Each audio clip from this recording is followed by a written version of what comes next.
few things in my pot here for neurofeedback. A few things that I'm going to look at when I look at those cues. I'm going to notice what area, the patterns, which we did, and then I'm going to think about some of the options, some of the common patterns, and some of the intervention points. I'm going to talk a little bit about FPO2, similar to what Santiago was talking about with FP1. FPO2 is the Sebring-Fisher protocol, but I'm also going to talk a little bit about its implementation that Jonathan Walker does. He's the neurologist, no relation, but good person for sure. So a few places to think about for intervention. Okay, so FZ sits right on top of the anterior cingulate cortex. It's a really nice way to possibly get to the amygdala. Temporal locations are really important in terms of orienting toward location, especially the right temporal area of spatial relations. So if you think about someone who has been traumatized, they're in their bedroom and their dad comes in every night and violates them. One of the things that you may be thinking about for the rest of your life is how far is it to my escape hatch? How do I get out of there? So I start wiring myself to know where the door is and how far it is to the door. So if I'm sitting here and my brain is firing and I'm looking at Greg here, I'm firing to think, okay, there's Greg, he's that far away, the door's right over there, and I know Greg's not going to bite me, thankfully. But that's where my brain's firing. It's going to be firing in this right posterior temporal area, approximately T6-ish. And if I looked at that, this is what happens when my computer has to get restarted. I can't find anything. Right. Here we go. So if I bring up my Brodmann's here, turn off the chart. Brain blinker. Yeah, I like this. This is kind of nice. So We have this too. T6 is over here, but I can't seem to get to my. I get rid of my Cubios now.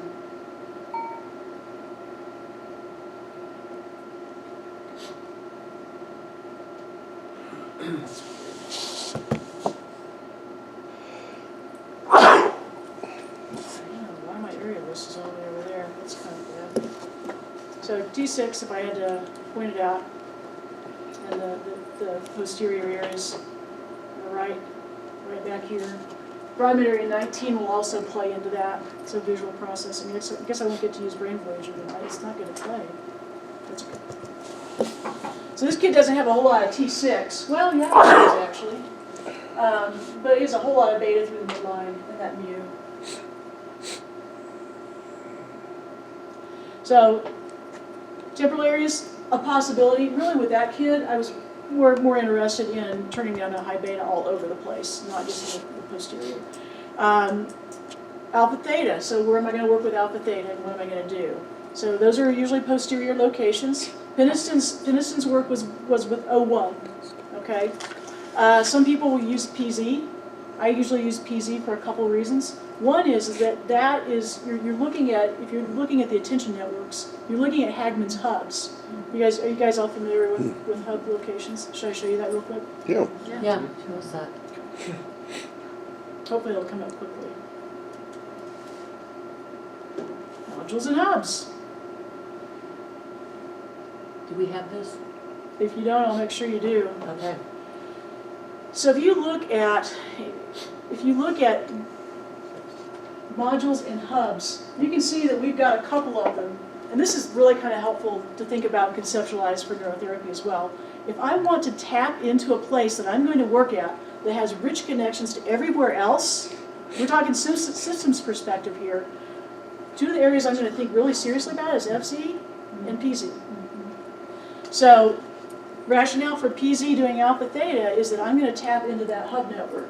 And there's a significant piece of the attention network that is centered back there. I've got a better one somewhere. This is a great article, so I will make sure that you have it. Was it mine? What's that? Was it mine? This is Buckner. Okay. And then, let's see here. This is another really nice one here. I don't think they've got any good visuals in it though. No, that's not really what we want. But this is also a good one. I'm happy to share that with you. So in terms of thinking about where you're going to tap in with neurofeedback, those would be some key things to think about. Now, FPO2 is an interesting one. So you think about, a lot happens up here. Executive processing, mood regulation, and so forth. A lot of people work with F3 and F4, which is really good because there's not a lot of muscle tension up there, and then it's really hard to work at the temporal areas, and it's really hard to work at FP1. I mean, you really do have to have your eyes closed. But the thing you've got to think about is dipole orientation. And looking at Sebring Fisher's work, and there's an article by that she really discusses that protocol in depth in the thumb drive. But think about the columns of pyramidal neurons and their orientation. And a lot of what we're trying to do here, most of those frontal columns are oriented horizontally. So our EEG, our sensors pick up what comes up through the cortex. If it's going this way and we've got our electrode right here, we're not hitting it. So part of the rationale for working in the frontal polar areas in general and doing FPO2 is to be able to hit those areas. Now the other theory, and this is definitely a hypothesis, and please don't go away and think this is gossip because we really don't know. But the theory of, if you read Sebring's work, the theory is that that's maybe a faster path into the amygdala. Do we know that? We need a lot of good research to figure that one out. Now, FPO2 is right here in this orbital area, and if you feel your orbital area right in here, some people it's really right there. There's my little notch. You feel a little notch. That's right, kind of where you're going to situate that. And there's some practical considerations for this. Obviously, one, you're going to have your eyes closed, and you're going to use sound as your biofeedback mechanism because you're not going to be able to see anything. You're typically going to be reclined in a chair. And when I do that kind of work, I usually use a headband or a bandana because your sensor is going to go from here all the way back, or you use a piece of tape. Most people don't like tape on their skin. And so you're going to have to keep that out of their eyes. Okay. FPO2 is not necessarily a favorite one of mine, and I'll explain why here in just a minute. So there are two schools of thought with FPO2. One is what John Walker will do occasionally. He'll say, just kind of bring alpha up or suppress theta. If the QEEG is suggestive of that, you've got a lot of temporal slowing. Sebring Fisher's protocol is real unusual. So they'll suppress 0 to 6. They'll reward a range that can go at the upper end, 8 to 11, at the upper end. And she says most people can't do it that high. So they're going to be somewhere between 6, 7, 8, 9, 10-ish. And she says you have to kind of work around and see where that is. You got to find your place, so to speak. And she's suppressing somewhere around 0 to 6. And she's only doing this protocol for 2 or 3 minutes. This is a down regulation, quick and dirty protocol. This is not we're going to teach someone to live in this space. The important thing that you need to understand about alpha theta neurofeedback and FPO2 work is that we're not teaching people how to live in a space. We're teaching people how to shift, and all we're doing with our equipment is using it to signal that state change in individuals so they know they got there. And then they can figure out how to access it themselves when they need to. So that's important to think about. If we look at empirical data on FPO2, if you go to PubMed and you Google it, or not Google it, you do a search, how many articles do you think you guys are going to find? One. Maybe a case study, maybe, I don't even think that, but 0 I think is probably the right answer. So if I sit here and I talk to you tonight, and I'm not necessarily saying this is a wrong protocol, but I'm saying that think about your research base when you're working with people. In a clinical environment, when I'm in my private practice and I'm working with people who come in, I can inform them, this is an experimental protocol. And ethically I will. In my practice with the juvenile delinquents, I better be careful, better be good and ready to take anything I do right into court and sit down and explain why I'm doing it. So, I've got an FDA-approved database. I'm using evidence-based protocols. You look at alpha theta. There's a lot more evidence. Even alpha theta research needs some more work. So we do have to think about that. Now, here's my disclaimer, and this is if you don't remember anything tonight, please remember this. Okay, this is key. Don't use alpha theta neurofeedback. Don't use the Fpou protocol if you think that someone's got epileptiform or paroxysmal activity. And if you can't assess for it, just don't do it. There's already been 2 documented cases of seizures that occurred with the Fpou protocol. So you're playing with a bit of fire there, and I gotta tell you that. I gotta be really straightforward with you there. Increasing theta lowers the seizure threshold. That's why when you're looking at epileptiform EEGs, most of those, you'll see people, they may have a few little blips that go on with the eyes open, but you close the eyes like, oh my God, they explode. Well, we're lowering our level of arousal, and when we lower our level of arousal, these things pop out. Now, That's why strobe lights go see. exactly. Now, in talking to Jay Gunkelman about this, and Jay and I talk a lot about epilepsy and seizures, his take is basically, you know what? You want to be real careful not to open that Pandora's box, because you don't know if you're going to be able to stuff that monster back in once you open it up. So I want you to think really, really hard about it. Cells that fire together. Yeah, and once you show it the pathway, you might remember it. Yeah, and then you've done more damage than You've wired them together. you've wired it right on together. Yeah. So with this kiddo that we're talking about, looked at my options, looked at his EEG, and we actually had a neurologist on staff, which was really, really nice that we would pump all those to. So we kind of got the, okay, which was really nice. If you don't have someone that you can do that with, find someone. Practice as a community. None of us do the best work all by ourselves. We need all of us. So even if it's phone a friend, I'm seeing this. What do you see? It's definitely the way to go. All right. So about all of those interventions, we decided to work with alpha theta neurofeedback. I did that for a few reasons. One is this kid was really, really volatile and reactive, and I definitely didn't want to start out with ER with him. Not in that place. Usually I was working with him alone in my office, and the office had windows and everything, but I didn't want him to throw a chair and there'd be nothing to block that. So I had to really think about that with this kid. So in steps alpha theta neurotherapy. Let me just talk a little bit about that. So it's a multimodal intervention. It's not actually just a neurotherapeutic intervention. It involves neurofeedback and biofeedback. Again, we are teaching the trainee to shift into a very unique state of consciousness. So some people will call it hypnagogic. Some will call it the boundary between wakefulness and sleep. But that's a really, really special state in the EEG. Again, we're not living there, but we're teaching people how to access it. So, a couple of different ways to do it. The straight Penniston protocol uses a combination of temperature and biofeedback. Once people got their finger temperature up to 95 degrees and could hold it for 30 minutes, then they did 30 sessions of alpha theta neurotherapy every day.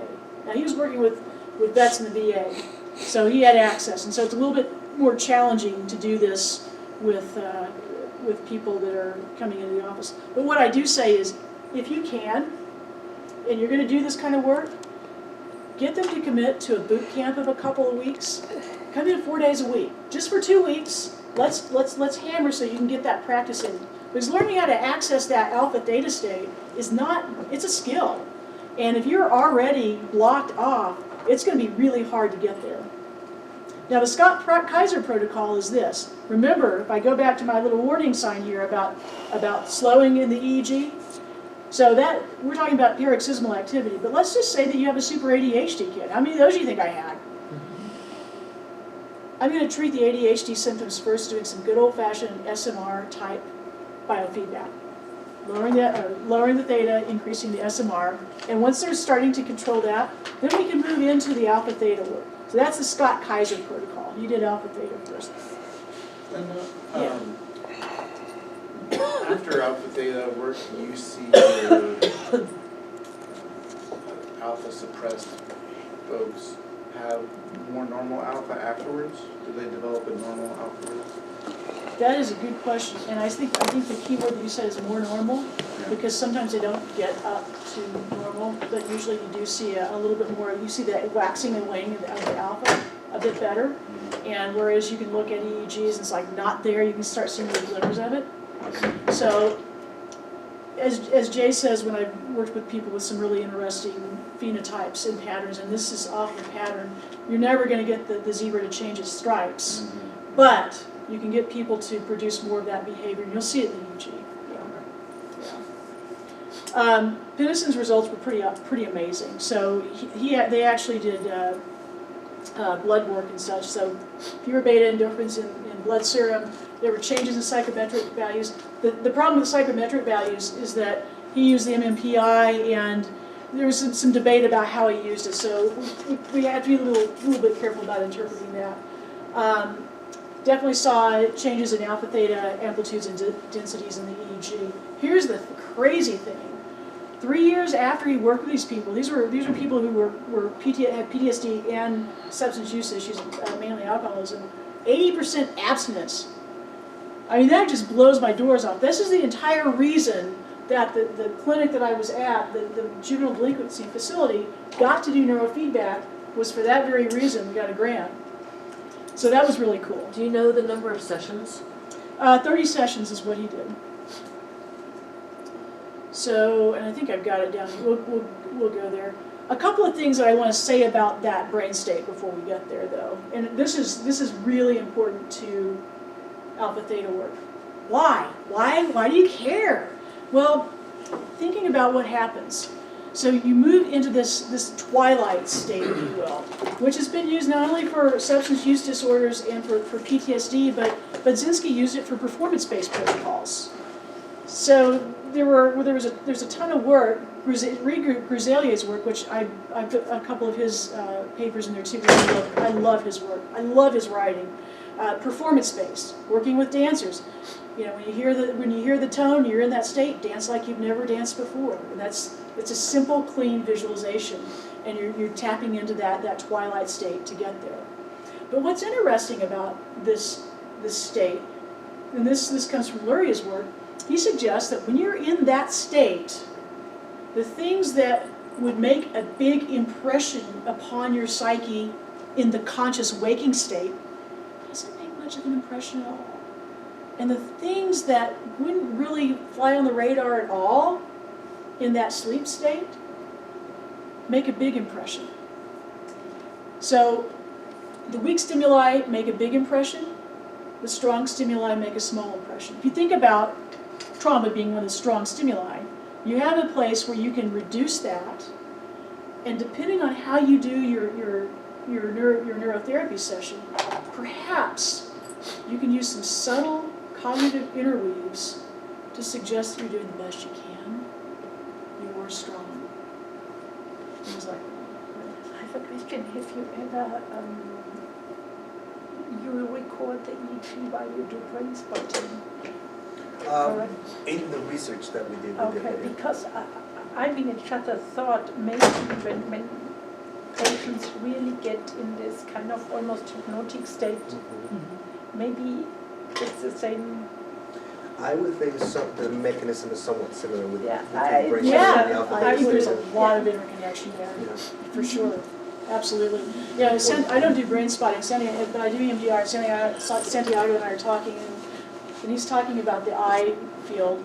I said, oh, well, that sounds like when I'm really processing a trauma and I'm doing my hand movements, and you'll watch someone's eyes, and all of a sudden it'll just kind of, they'll pause there. You know, you'll have to kind of say, stay with me, stay with me.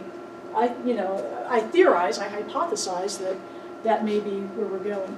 We need to do a whole lot more research to validate a lot of what we're doing. You know, we have some great clinical tools, but we still need to be able to back it up. The other thing that you're going to see in your handout is some work that Nancy White did, and I highly recommend that you read that. It really does a really nice job of breaking down, moving into that theta state. And I know we're probably getting short in time, are we? 8:45, ooh, I gotta get going. Okay, so I'm gonna say read the Nancy White work. But the key point that she makes is every time we have a chance to access that, we can rewrite some of that, we can re-script it. And I use a lot of narrative therapy as well. Let's rewrite this stuff. This is the Penniston protocol, which is in there. So temperature biofeedback. The other thing that we do is construction of personal imagery. This is really important. So if you think about this, a lot of what we do when we help people move into that alpha theta state, I don't just go hook them up and leave the room. We're going to do a little bit of what is very dangerously close to hypnotic induction. And I think I'd argue it probably is, but we don't call it that because you may or may not be trained or certified in that. So, if I'm going to do that, anything that I am going to do and work with that client when they're in that vulnerable state, we're going to do consciously and in the here and now, and we're going to construct some imagery. So I'm going to want to know a little bit about the client's thought pattern. So going back here.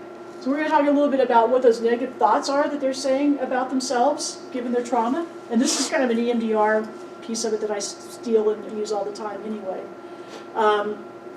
When this happened, what did you tell yourself about yourself? When you think about it, what do you tell yourself about yourself? What little ugly piece is there? I should have told someone. I should have screamed. I liked it. Things start to come out that are difficult to talk about. So the other thing I want to then get to, this is sometimes the hard part, what would you rather say about that? Well, okay, how many people work with PTSD and they all say, well, I know it's in my head and I should feel better, I should just get over it, right? Well, this is the part that they can't quite integrate yet, but I want to know what it is. And sometimes you have to really think about that. So these were actually the ones that Ray and I came up together. And when he said, I'm a rock, I kind of stopped him for a minute and go, is that healthy? If you're impenetrable, and I get where you're coming from with that, but that also kind of closes you out from people and causes you to not be able to connect. And people want to love you, and you're going to want to love people back. And that's going to happen in your life. And if you're a rock, and if you're that closed off, I don't think we're going to get there. But then he kind of said, no, what I mean by that is you can't take my being away from me. I'm still there. These were his. So that was really powerful. So what I did with all of this, going back to my alpha theta work here, those went into my construction of personal imagery. So we did constructions about what it would look like for him to feel okay in a normal world. You deconstructed and reconstructed. What's that? You deconstructed and reconstructed. That's straight out of narrative theory. Yes, indeed, I Yes, did. you did. You betcha, we rewrote it. Oh, yeah. Yeah, absolutely. That's what we do here. Because everything that we talk about, I'm writing down in a notebook. I'm taking notes because these are the exact same things that I'm going to use in alpha theta neurofeedback. And he's going to know about it, and we're going to plan it, and I'm going to know about it too. Nothing that I do in that vulnerable state, we will have already discussed. So he knows what's coming. And I'm not going to put anything there that shouldn't be there. And I will even tell him, when you are in that place, these are some messages I might give you. You did the best you could. So we'll talk completely about that before we even do the neurofeedback piece. At the same time, we're doing our biofeedback, so we're integrating those sessions. So the goal is to increase this ratio right here, and I'm going to show you in a minute what that would look like. And this very, very bottom piece is important. There was a dissertation done out of the University of Texas, and I think, what's her name, Jeannie Bowden? Davis. Thanks, Davis, yeah. I think that she supervised, but they found that when they looked back at a bunch of cases that it wasn't necessarily that theta had to rise. Sometimes it was actually that alpha attenuated. So when you're looking at doing this, you're going, well, theta's not going up, theta's not going up. Look at what alpha's doing, because that's important as well. All right. So we're drawing on biofeedback. There's a lot of coaching involved. We've got our themes agreed upon. We know what those visualizations are going to be. The client's going to tell me what he's going to be working on. We're going to set an intention. Other pieces of it, eyes have to be closed. Don't be doing this in an office where the phone's going to be ringing and people are going to be knocking on your door. Allow yourself a good hour and a half, because you're going to do this. It's going to take 10 minutes-ish just for most people to even sort of kind of move into that state. And then they need time to be in that state. And then you've got to get them back out of that state.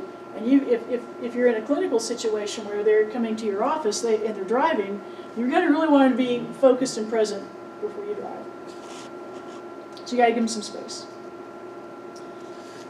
So this is what alpha theta starts to look like. Someone closes their eyes. If they're an alpha producer, there's your nice alpha up there. This is color coded. So if I took my EEG and I divided it out into bands, the alpha band is the blue, and the theta band is the purple.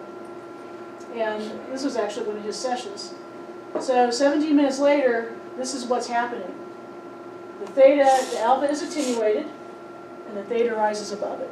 And this is a really classic theta state. This is a nice visualization that's going on right here. And as a facilitator, the thing I've got to remember is that I'm going to help him I'm going to do some relaxing imagery to get him into this state. Probably kind of doing kind of starting out with a safe place, and once he gets comfortable, having him notice his breathing. By the way, instead of temperature biofeedback, I almost always do HRV as my precursor to alpha theta. So have him get more comfortable, let him recede into the state, and then I got to know when to shut up and let him work it. And that's important as well. You can not shut up and they can't get to that state. So let's see here. Go down here. So I gave you a safe place. The other thing that I want to show you here is this is one of the closing things I do.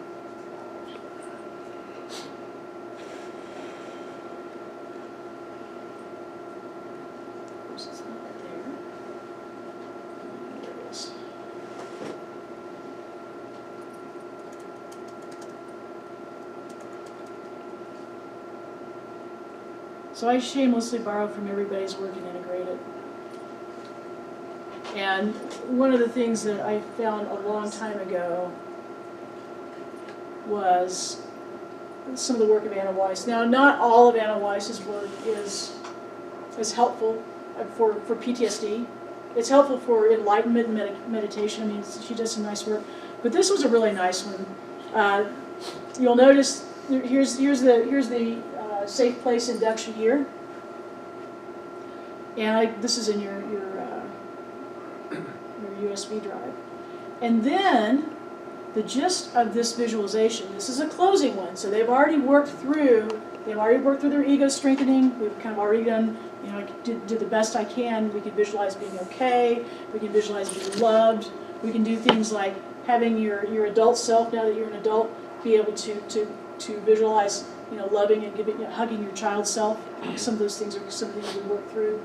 But after they're through that resolution, this is their opportunity to visualize moving into a house with many doors.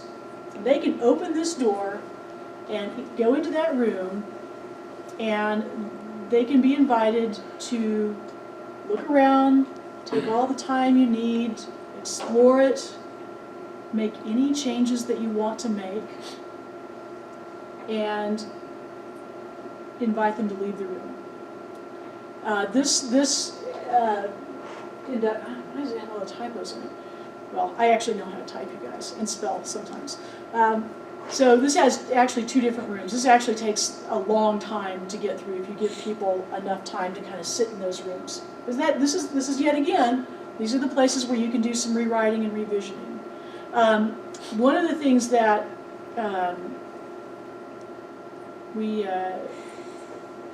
that is put in here is close the door but don't lock it so you can return anytime you wish. Well, before I do this with somebody, I'm going to know what they're going to. I go over this with my client. This is what we're going to do next session. You take it with you and you look at it. Your homework is, I want to know what's in those rooms. what do you not a big detail, but just kind of give me the general, so I know what you're looking at. And the other thing I need you to decide is when I do this with you, are you going to lock the door or are you going to leave it unlocked? And I give my clients the option to leave it, to lock it. Some doors it's better just to move on. We don't need to go back there. It's there, we know it. So this is one of the resources that I love to use. The other one, there's another resource in the thumb drive as well that was adapted from some of the work that Corey Hammond does with hypnosis. And it's just kind of a real general kind of moving down into that very relaxed state. Again, it's watching the EEG and knowing when to shut up. So let me show you just briefly, and then I know we've got other things we've got to do.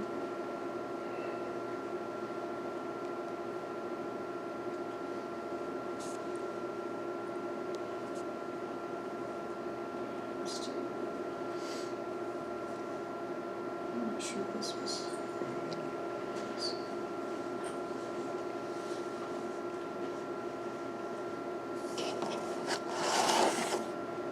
So alpha theta is done with the eyes closed, and so visually the client's not really looking at any of this stuff.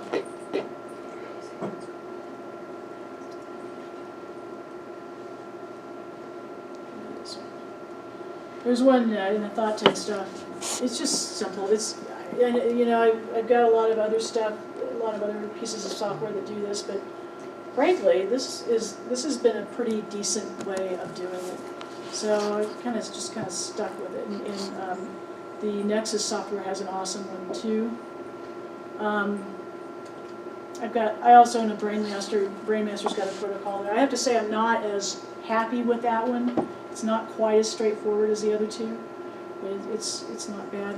So what I'm doing is I'm looking kind of at a long view of this session. This is starting out. And you'll notice the nice blue alpha writing above. Remember, it takes about 10 minutes or so to kind of move into that. And this one was a struggle. But when to shut up. So when to shut up. It's coming. All right. So notice, we move on in here. This is about 6 minutes in. What's happening to the alpha here? Pump it up. Starting to attenuate a little bit. This is my signal when I'm going through all of my induction and stuff. It's getting to be time for me to shut up because I need to let him work. And so, then the alpha comes back and then it recedes again. So I'm kind of wrapping up whatever I'm doing. And again, remember, sometimes it's not as much the theta increase as the alpha attenuation. So we're doing some nice alpha work. Now the long view, can you guys see this down here, or is it my computer that way? The long view this is your alpha theta ratio. It's low at the beginning when alpha's high. You can see from about the middle of the session on, he's actually doing a really, except for a little break right there, he's actually doing a really nice job of sustaining some visualization. But if I say anything during that, and in fact that little pop of alpha that you saw, may have been me saying something like you're doing the best you can, or some pops them out of it and then they have to get back into it. So you have to be really careful about that. If you do that, make sure it's quiet. Make sure you do it quietly. Nothing happens suddenly. Yeah, he stays in this for quite a while. So it's really, to me, it's a privilege to be able to sit with someone as I watch them work through it. To me, I know that for them it's a very personal thing, the experience that they're having, and to be able to be a witness to that is it feels like a real honor, and so I want to respect that. So 2 years later, I wish I could say that life was all better and that he left and lived happily ever after. But this is the state of Michigan. And this is the inner city, and this is poverty, and this is reality. So in 2009, into 2009, early 2010, at the time when we were wrapping up with this kid, the state of Michigan decided that it would be nice to go ahead and just close this down, even if it was a good, even if we were doing good results. By the way, the neurofeedback program, when we were doing it, we measured the year before we stopped, before we got closed, and we had gone in that same year from medium security to full max kids, so really violent kids, and our number of restraints went down. and we were doing neurofeedback with them and biofeedback. We were doing a full psychofist program. Now, is there a direct correlation? We can't really say, but it's interesting to me to think that that occurred. And most of those kids were doing the psychofist program. Anyway, 2 years. So not only did the state close the residential facilities, but the state also closed the halfway houses. So all of a sudden, you have a kid who's 18 years old, and he got dumped. Luckily, there was just enough support around him that the city he ended up in a community college, and he actually did get enrolled in community college. But he took up smoking, he gained a lot of weight, he got off all of his meds, and he was kind of just, he didn't get himself incarcerated again, which to me is a success. But I wouldn't necessarily say that his quality of, I mean, it was a struggle for life. I mean, it was his quality of life was not what I would like for it to have been, because he got dumped out there. And to me, that was the unconscionable piece of what happens to these kids, especially when money gets in the way, is that things like that happen. Shouldn't happen. So that is a very brief encapsulation of alpha-theta neurotherapy and kind of what we did with those two cases. Can I answer questions?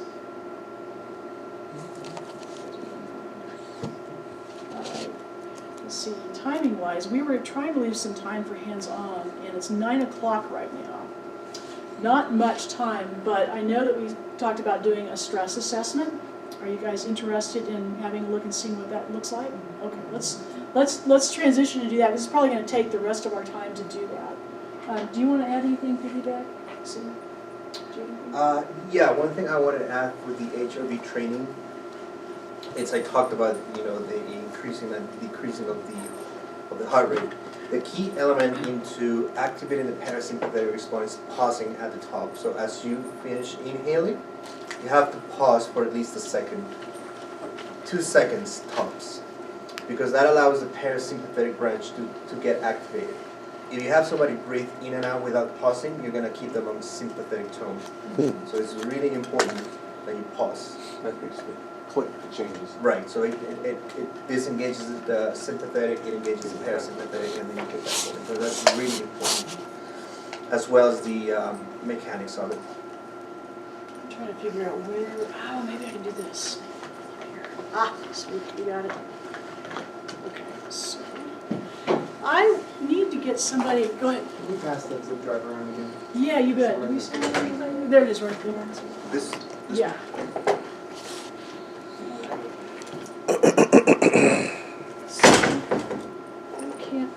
I need to have a volunteer. I need somebody who's brave enough to get up here and get stressed out in front of everybody. I don't care, I'll do it. Will you? Sure, awesome. We'll love you afterward. I'll show you one of the stress tests after we do this that I did with one of my college kids. I'm easily stressed out, so I'll be a good Be a good. candidate here. So let me, first of all, so setting up a stress assessment for someone who's had some sexual trauma, I try to be very mindful of touch. And, you know, working with a lot of young men who are sexually traumatized, I try to be very mindful of touch. And so one of the first things I do, I'm not sure who wore this yet, but we'll have to adjust it. One of the first things I do is I demonstrate how to put this on. So this will go around your waist, and I'm going to have this go up front, okay? Now, there's a little buckle here, and I think we're going to have to just take this one piece of it off. Yeah, you completely. got the extender on there. Yeah. We don't need to extend quite to that extent. Well, that was a big person. It's Michigan, man. No, it's Wisconsin. It's the biggest. I don't know, man. There's some... Bigger than Texas? I think, you know, I think it's because we sit inside and drink beer all winter and don't get out. Yeah. So once you get this on, you can pull this backward.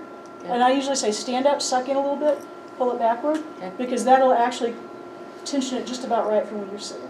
Okay. Okay? So I'm going to have you put it on. There you go. Do you use one or two? I usually just use one. Really? Yeah, I know a lot of people use two, but part of it is ease of application, and the other part of it is, and especially for my incarcerated kids, those kids started feeling restrained. Mm. And When I they want- have it around the chest. Yeah, I want to be really, really careful about that. So, right there. And try Well, to it's get nice to be able to see that upside down breathing Oh, though. yeah. Try to kind of keep that as close to the belly button as you can. Okay, perfect. So you're good there. And I know that we're already just kind of starting you out in a stressful place because we've got all kinds of other things we're going to give to you here. So the next thing I'm going to give to you is a temperature. Oh, I've got some tape in my bag here. Let me just have you hold on to this for a minute. What, are you right-handed or left-handed? Right. Left-handed? Right. Right-handed, okay, so we're gonna put it on your left hand. We'll use your non-dominant hand. Again, I don't want you to feel restrained.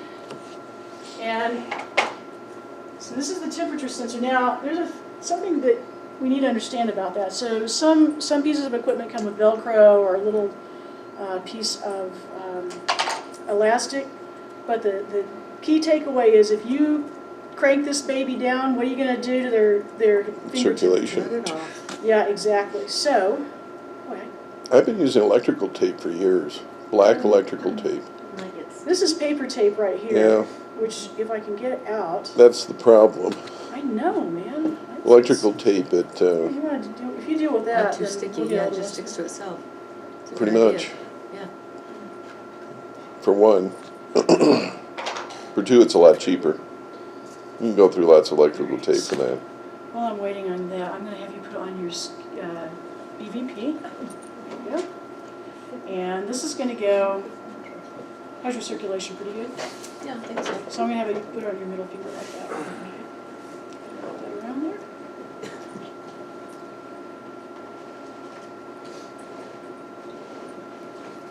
And finally, I have some skin conductance for you. And the way this goes on is it's going to go on this finger and this finger, and your sensors are going to go right toward your skin. Okay, so if You know, it works pretty cool with very little artifact. Or the stick-on EMG. yeah, I use those a lot, especially when I work with golfers. Yeah, so we're usually putting those right there. Yeah. Stick on EMG thing. Oh, they're Stick-on EMG those sensors that have a little electro snap pads. on them. Yeah. those And then little- it sticks yeah, right I'll show on. you some. Doesn't move.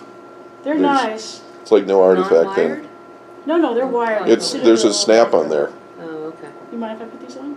No, Usually I ask permission before I just come up and start wiring. no worries. Thank you so much. Okay, so temperature sensor. Santiago, you forgot to say ta-da. Yeah, I know Magic you trick. did that. Can you fold that over so I don't do Oh, that yeah, again? sure. Thank you. Can we borrow that temperature from you? Where's that? And then here's your temperature sensor. So, little something in terms of the temperature. I have no fingers left over here. I'm gonna borrow this one right here. Okay. Do you mind if I put that on for you? No, go ahead. So making sure that nothing's too constricted. Putting this on, if you're gonna put this on with tape, press it against the finger, press the tape against the sensor, okay? Now I'm not wrapping anything. Gently press it on each side, and then gently press it against the back. And then I'm gonna tear off the excess. You can also So- use Coban tape for Yeah, Coban's okay too. The reason I don't like Coban as much though is because it's stretchy. and Presses. Yeah. So there's your temperature. So I'd like you just kind of rest. Yeah, perfect. And in my office I have a nice easy chair that's kind of recliner, so it's upright, but I have a nice big cushion that I can just let people rest, and they usually like that. Why would I have her palm up? You don't get the heat from your sky. Yep, no artifact and no temperature. Okay, the last thing I need to put on is something that I need to ask your permission to do, and that would be some SE and G sensors. And I can, your traps are here. I don't think you want me to dig for them. Do you want me to use them? Yeah, either one's fine. So I'm Okay. gonna move your hair. And the other thing I've done, though you're not gonna see me do it right now because I've already done it, is I've already calibrated these. So, and I did not unplug them from my amplifier, so they've already been calibrated. But if I hadn't done that, that would be the other thing I would do. Okay. And usually I put them on the traps just for And sake you're using a of- triode. Yeah, I It's a didn't bring my triode. snap. I prefer my snaps. I've got some extender cable and some snaps. Yeah, that's what I do. And About that's 6 better. inches. Yeah, do you want to try to get right?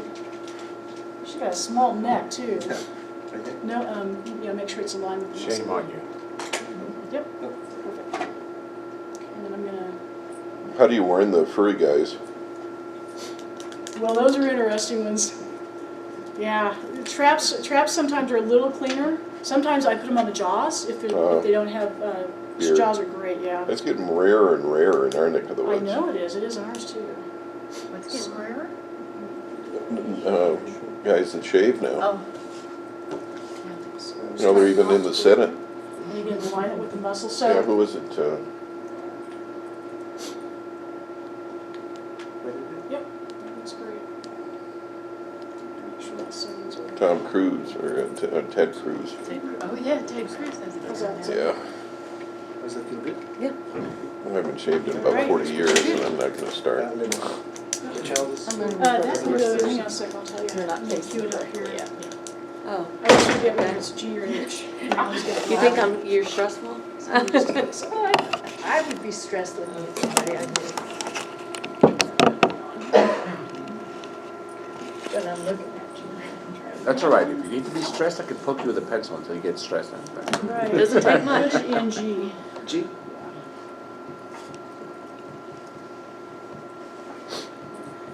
Nexus Equipment has a really nice psychophys assessment as well, so you can do the same thing regardless of what equipment you're using, and it's awesome as well. So, G for gut. Huh? G for gut. H is the other one. Yeah. I don't know why I never can remember that. Now you are. G for gut. Yeah, now that Greg pointed it out. That's how I remember it. All right, so the first thing I'm going to do is I'm going to have a little look at things. And we're having a Ooh. really nice pulse artifact in our EMG here. I mean, Yeah. beautiful. So, We got a good heartbeat there. Oh, yeah. let's see if I Strong heart. Usually I would change the filter settings to see if I can get out of that. I don't know if I'm going to be able to do that tonight, so we may just take it and go with it. So, because I don't even think I have anything to change it with. Does anyone have a paper clip? Oh my God, you're amazing. All right, so let's see what else we The have tech here. guy. Ah, So good respiration. Are you going to have to recalibrate when you flip that little switch? No, you're not supposed to have to. The key is if you take it out of the input and put it back in, you should recalibrate. Oh, Because it's the little preamplifier that Right, you're right. calibrating. right, but you're switching its frequency. Theoretically, no. Linda, which program are you using within Thought Technology? What program? Yeah, It's the stress script. Yeah, this is the physiology suite. Sue Wilson has a really nice stress script as well for optimal performance. This is a 14-minute deal, and to me it's short, sweet, and gets right to the point. The other ones get to be a little bit longer with some different tasks, and sometimes I just kind of think, am I really getting all the bang for the buck out of that, or am I just beleaguering the client? You have the So. new one with the audio, I just tried that one. Is that Sue's with the noises? Yeah, with the noises? Yeah, that can be a big one. That was different, Yeah, I've got. because it took color out and used the noise. Hold it. Let's see what we're doing here. Did you just can move to it? traps. Let's see here. Well, that got rid of it. On one side. What'd you switch it to? 400 wide. So we'll see how this goes. Usually I would figure this out prior to, so make it even Steven. And let's see here. It's going to be lower. I think that'll work. All right. So, here's our challenge. I am going to need to get you, because you're going to have to see the screen every so often. I'm going to need, you can kind of gently, if you can just gently unweight yourself, we're going to pivot you, there we go, so that you can be able to see the screen. I need to put it over to you, okay? So when I have to give you the color words, you're gonna be looking right here. Can you see that okay?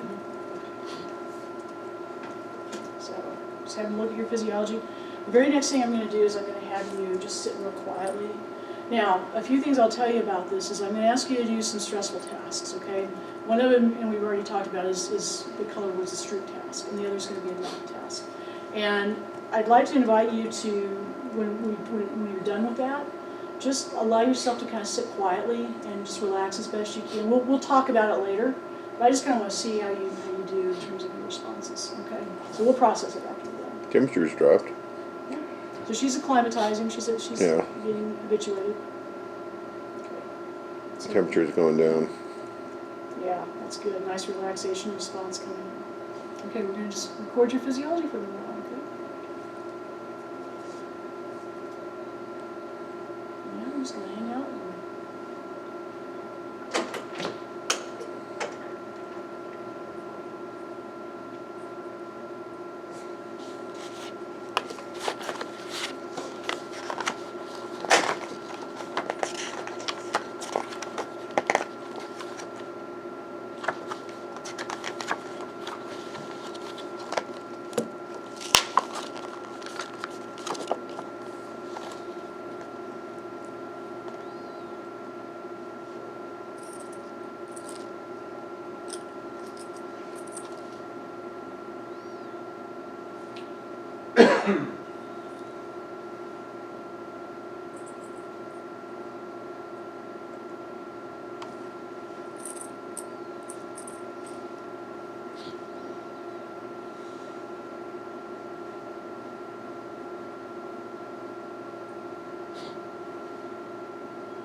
So we're getting now ready to go to the next step, and I'm going to rotate this computer around so that you can see it. And you're going to have another 2-minute task, and you're going to see a list of words. Now the words are going to pop up, they're going to be names of colors like blue, red, orange. They're going to be written in different colors. Your job is to say the color, not the word. And you'll need to work as quickly as you can. Okay. Okay, Okay, are you ready? sure. Okay, so I have an anxiety about the test already. Can you see okay? Yeah, what am I? So just, if you can see the screen, I'm going to start in just a second. Oh, okay, so I don't have to read any of that? Not yet. Okay, Okay, ready? okay, Here you go. Let's start. okay. Red, yellow, purple, brown, green. Keep going. Oh, Next one. orange, red, yellow, green, blue, yellow, green, red, purple, brown, orange. Blue, green, brown, red, yellow, brown, purple, green, yellow, blue, green, blue, red, purple, green. Oh, keep going. Red, yellow, blue, green, purple, blue, purple, brown, green, yellow, blue, orange, no, purple, Keep red, going. brown, Fast, fast. green, red, yellow, purple, brown, green, yellow, green, red, purple, orange, orange, purple, green, yellow, blue, red, yellow, blue, green, purple, blue, purple, red, orange, green, orange, red, yellow, green, blue, blue, yellow, orange, red, green, yellow, blue, red, purple, green, blue, purple, orange, green, and yellow. Okay, sit quietly, please.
Okay.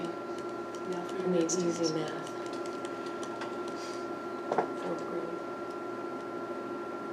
2048. Subtracting backward by sevens.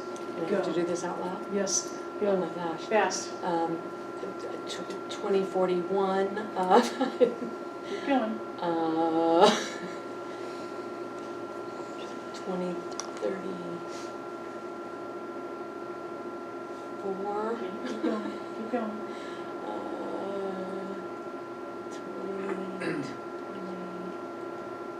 2027, Keep going.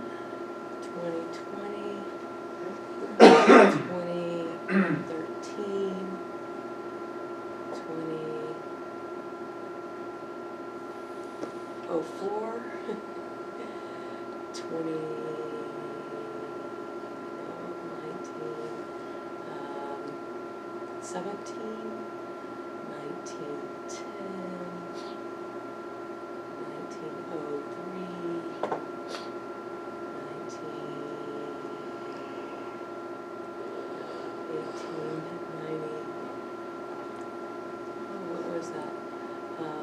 1896, 1889,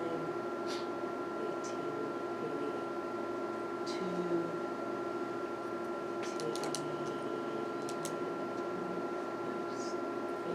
I don't know where. Keep going. Actually started at 1,000. Okay, started at 1,000.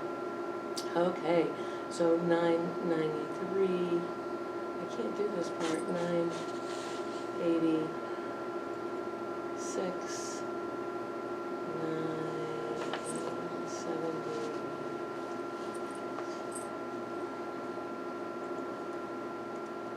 7. 970. Is that where I am? Keep going. 9. 63. So it's